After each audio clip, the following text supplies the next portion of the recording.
天少啊買唔到褸，改歌要自由行 out。2013年動新聞今熱新歌試聽，黃太無恥，全城反水客靠網民自發。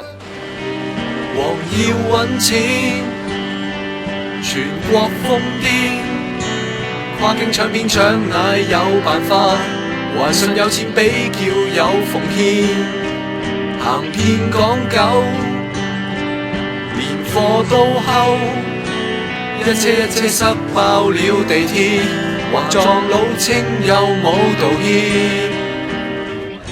咪以為又係高登仔噃，呢次高檔啦，由 Baby Kingdom 處女情牽，港媽憤怒寫上曲譜。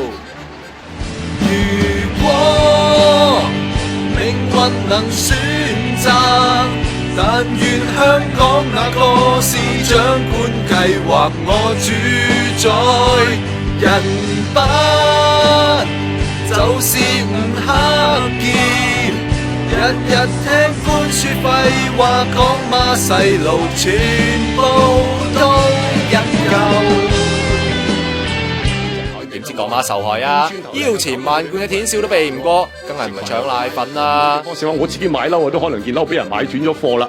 咁啊奶粉就你做啦，我唔係買，我買啲貴啲嘅意大利嘢啦。講翻呢個正題，即係奶粉呢樣咧，嗰啲唔緊要，奶粉咧我絕對係。哇！祖藍應該揾葉劉拍老表啦，完全表現出嗰種和諧。